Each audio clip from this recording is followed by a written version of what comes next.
Hi there guys, and welcome to this vlog. So this is a continuation to the vlog that I made already about how I really got shocked when I arrived in the Netherlands the first time. The first point that I'm going to talk about in this video is going out here in the Netherlands came to me also as a shock. I will explain myself a little bit. In Kenya, when you're going out, you dress up. If you're a woman, mostly you dress up really in a nice, very nice, beautiful short skirt or short dress, and you put on high heels, let's say 6 inches. 6 inches high heels. That is what I used to wear. I mean, you need to put on heels when you're going out. That is like almost standard in Kenya. But here, when I went out the first time, that is the second week that I was living here, I went out on that weekend, on Saturday, and I put on my 6 inches and a very short, tight dress. And this is not a lie, I was the only one that was dressed up in that outfit. Like in 6 inches high heels and in a short dress, I was the only one. Women had jeans on and sports shoes.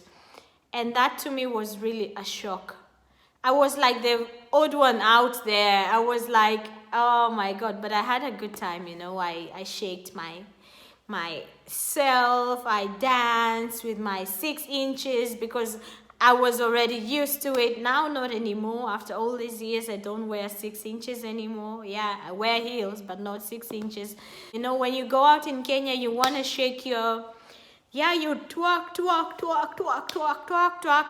I was like, bam, bam, bam, bam, shaking my behind, you know, these calves of mine. Also, something that was really shocking. Most of the clubs here in the Netherlands close at around 3, 4.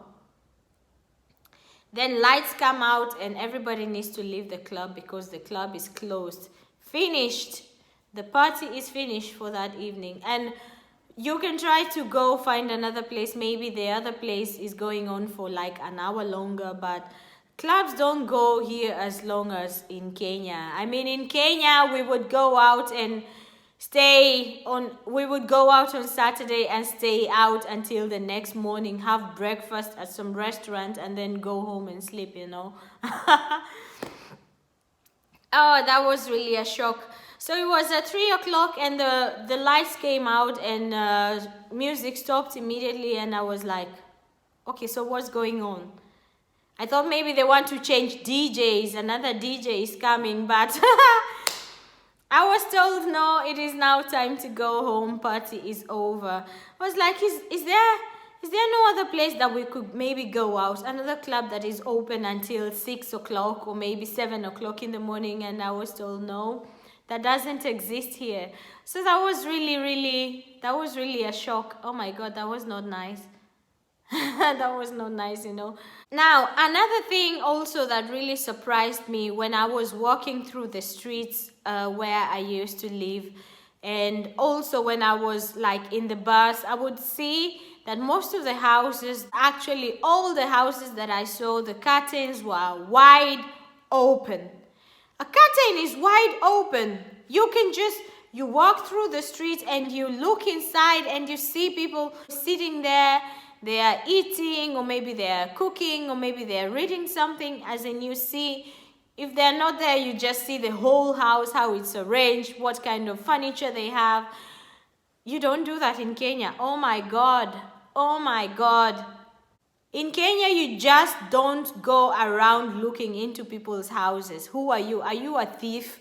Are you planning to come and steal in the night? Are you trying to calculate what you're going to carry with you and what kind of car, what kind of bus you should bring to carry all these things? In Kenya, I think in Africa in general, you don't go around looking into people's houses. You don't do that. Also, Dutch houses do not have gates. In Kenya, especially if you have a big house, you will see a very heavy gate fence, a very heavy, long fence. And on top of that fence and that gate, there are spikes, and some of them are even electrical, that if you try to jump over the fence, you get electrocuted and you die. Dead. Gone. Here in the Netherlands, they don't have that. Really, houses are just open, big houses. They don't even have gates. You can see everything through, you can see everything about the house. That was really strange for me. That was very strange. And also my dad, when he came to visit, he was like, oh my God, how is that even possible? I can see through people's houses. I told him, yes, that's how it is here in the Netherlands. And now that we are talking about houses, something also that was very strange for me, that really shocked me, is how to visit somebody's house, you must make an appointment. You just don't go knock, knock, knock. Who's there? Amos. Amos who? Amos Quito. You don't do that. You don't do that here in the Netherlands. You make an appointment. So you call, even if it's your sister, your brother, you call and you say, hey, I would like to visit you on Sunday. Is it okay? Oh, now your brother will say, oh, let me check. No, I think I need to take the children to this and this and this, so Sunday is not possible. Let me see when I have time. I think in the next 5 months, then I have time. That is something that was very strange for me, because coming from Kenya, and of course, and also where I used to live, my house, my apartment was like the bus station. All my friends will come there, we will cook together, and they don't even need to like tell me before they arrive. And if they find that the door is locked and I'm away, they will call me. That's when they will call me. They will be like, I am standing at your door, where are you? And I'll be like, wait for me there, I'll be there in like 5 minutes. So it was really strange for me, to the fact that even your family, you have to call them, even your close friends, you have to call them and make an appointment. Still something that I don't like, but it is something that I've lived to accept, you know. I've accepted it now. Normally in the Netherlands, if you hear your doorbell, you know that is maybe the post. So maybe you order something from the internet, so they're bringing it to DHL or Post.nl, or it's the people from Jehovah's Witness coming to talk to you about, you know, God. Now, something else coming from Kenya, being African. We braid our hair, we put weaves, we put on wigs, you know, you go and make the small lines. And in Kenya, it doesn't cost that much. Well, some people can be a bit expensive. You would think that they are expensive, so you find another salonist that is doing it for cheap. So in Kenya in general, you can braid your hair for not too much money. Until when I arrived here in the Netherlands and I wanted to weave my hair. I wanted to get my head weaved, you know, to fix a weave. So the first thing, because I didn't know anybody, we needed then to check on the internet. They have their websites. If you check on the internet, you will find so many. So then you need to find one that is close to you. And then because I couldn't speak Dutch at that time, my husband was trying to make an appointment for me, and the prices were to just fix a weave, which we pay like 5 euros in Kenya. Here was 250 euros to fix a weave.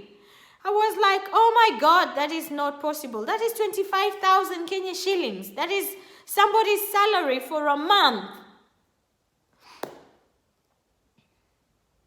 Hey, so I was able to find one that I paid 110 euros just to fix a weave.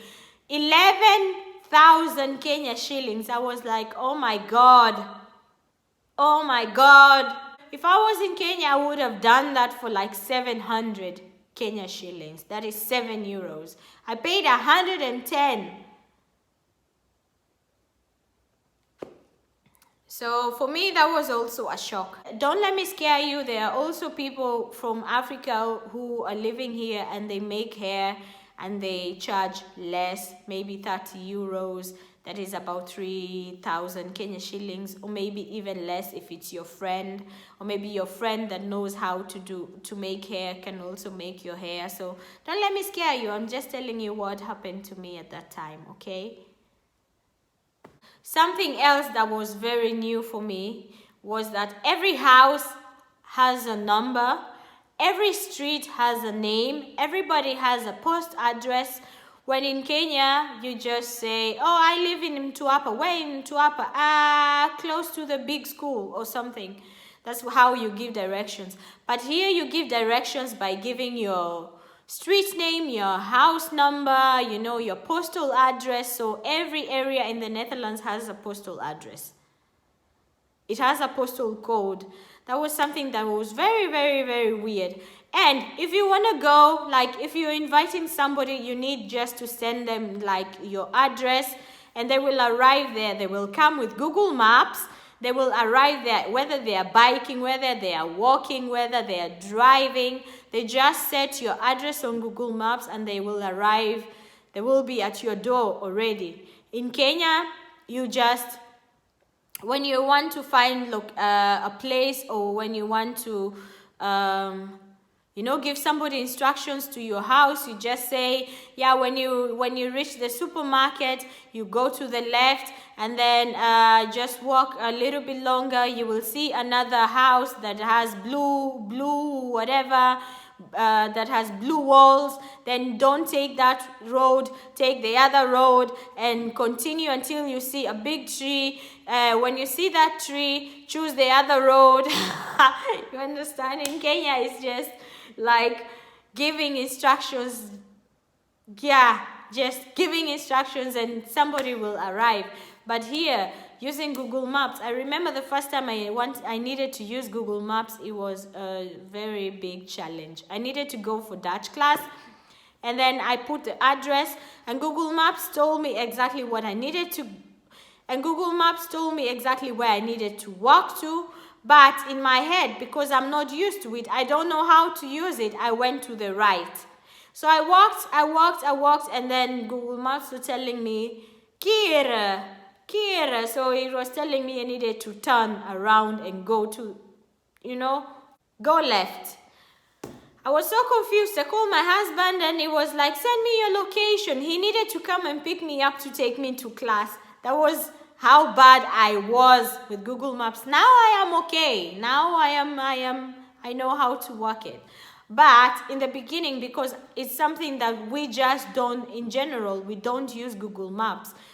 In Kenya, you just use people's, like, you ask people, if you're lost, you ask somebody on the road, or even you take a boda, that is, you take a motorbike, you take public transport, and you reach your destination.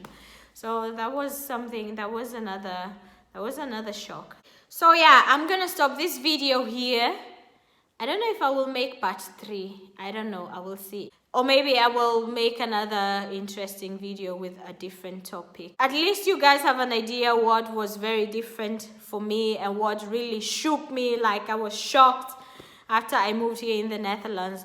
There's so many cultural differences. There's so many things that are very different compared to Kenya.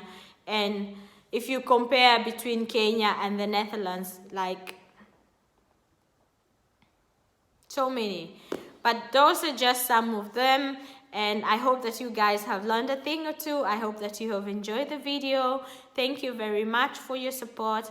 If you haven't subscribed to my YouTube channel, please go ahead and do so. I will really appreciate that. Share this video, like this video, comment below. Tell me what, if you moved to a new country, what are the things that shocked you? What are the things that you thought, oh my God, this is weird, you cannot get used to? Like, what are the culture shocks that you experienced? Really, share that with me.